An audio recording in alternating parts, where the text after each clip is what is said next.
দুর্গম গিরি কান্তার মরুস্তর পারাবার হে, লঙ্ঘিতে হবে রাত্রি নিশীথে যাত্রীরা হুঁশিয়ার। দুলিতেছে তরি, ফুলিতেছে জল, ভুলিতেছে মাঝি পথ, ছিড়িয়াছে পাল, কে ধরিবে হাল, আছে কার হিম্মত?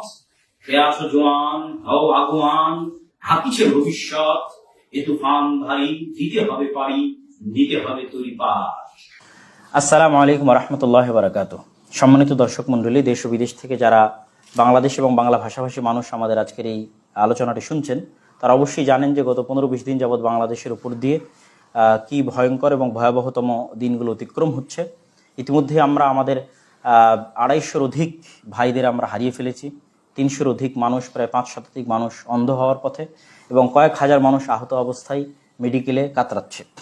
এবং এই বৃহৎ যে মানুষ নিহত হয়েছে, বৃহৎ যে মানুষ আহত হয়েছে বা অন্ধ হওয়ার পথে, এটি আমাদের দেশেরই, আমাদেরই কর এবং ট্যাক্সের টাকায় লালিত পালিত বাহিনী আমাদের ভাইদের উপর এবং আমাদের ভাইয়ের বুকে গুলি চালিয়েছে।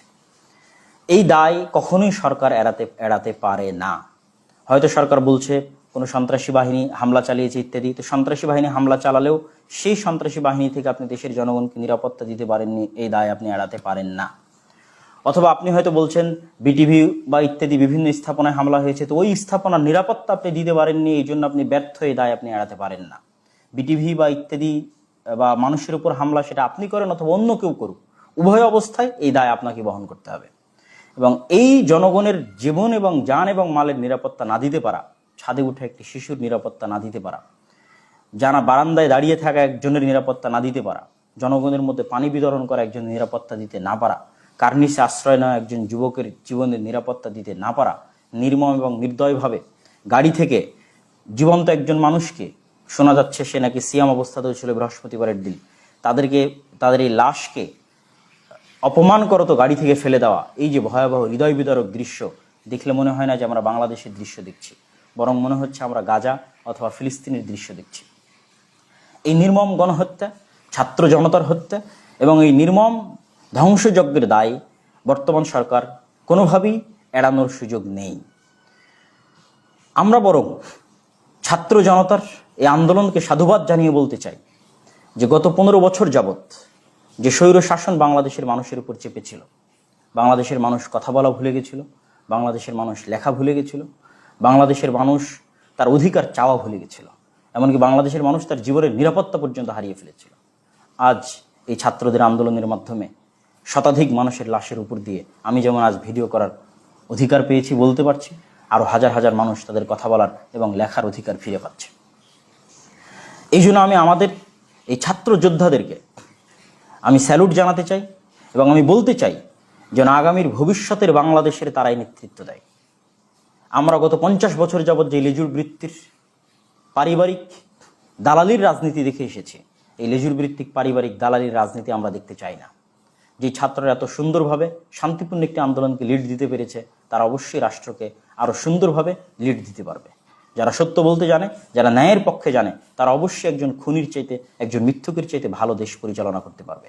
একজন নাট্যকার অভিনেতার চাইতে, মায়া কান্নাকারী একজন প্রধানমন্ত্রীর চাইতে ভালো, সুন্দর এবং রাষ্ট্র পরিচালনা করতে পারবে। তবে ছাত্র ভাইদের উদ্দেশ্যে আমার আহ্বান থাকবে যে আপনারা যে আন্দোলনটি পরিচালনা করছেন, এই আন্দোলন যেন শুধু এই স্বৈর শাসনের পতনের আন্দোলনের মধ্যে সীমাবদ্ধ না থাকে। আপনাদেরকে বুঝতে হবে এই স্বৈর শাসনকে গত 15 বছর যাবৎ এই বাংলার মাটিতে কারা টিকিয়ে রেখেছিল।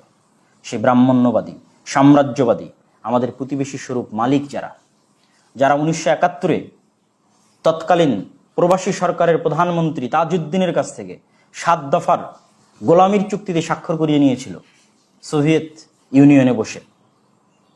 যে 7 দফার গোলামির চুক্তির মধ্যে ছিল বাংলাদেশের কোনো স্বাধীন সেনাবাহিনী থাকবে না, বাংলাদেশের নিরাপত্তার জন্য শুধুমাত্র প্যারামিলিটারি থাকতে পারে, মিলিশিয়া বাহিনী থাকতে পারে, যেটা তারা গঠন করে দিয়েছিল মুজিব বাহিনী বা রক্ষী বাহিনীর নামে।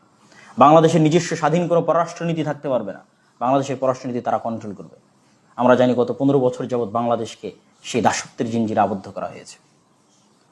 যে দাসত্বের জিঞ্জিরে আমরা ছিলাম ব্রিটিশদের সময়, ব্রিটিশদের সেই দাসত্বের জিঞ্জির থেকে 190 বছরের তিতুমিরের বাঁশের কেল্লা, ফরাইজি আন্দোলন, সৈয়দ আহমদ বেরলভী, শাহ ইসমাইল শহীদ, ব্রিটিশ বিরোধী জিহাদের মাধ্যমে আমরা যে 1947-এ স্বাধীন মানচিত্র পেলাম, এই 1947-এ পাওয়া স্বাধীন মানচিত্র যদিও এই স্বাধীন মানচিত্রে বসবাস করা বাঙালিদের উপর পাকিস্তানিদের জাতিগত আহমিকার কারণে আমরা জুলুম এবং অত্যাচারের শিকার হই। ফলত পুনরায় 1971-এর যুদ্ধের মাধ্যমে আমরা আমাদের বাংলাদেশের মানুষের জাতিগত স্বাধীনতাও ফিরিয়ে নিয়ে এসেছি। 1947-এ নিয়ে এসেছিলাম মুসলমানিত্বের স্বাধীনতা, আর 1971-এ নিয়ে এসেছি বাঙালিত্বের স্বাধীনতা। কিন্তু দুঃখজনক হলো সত্য কি, যে 1971-এর বাঙালিত্বের স্বাধীনতার পরে আমরা পুনরায় আর এক বড় সাম্রাজ্যবাদীর কবলে পড়ে গেছি।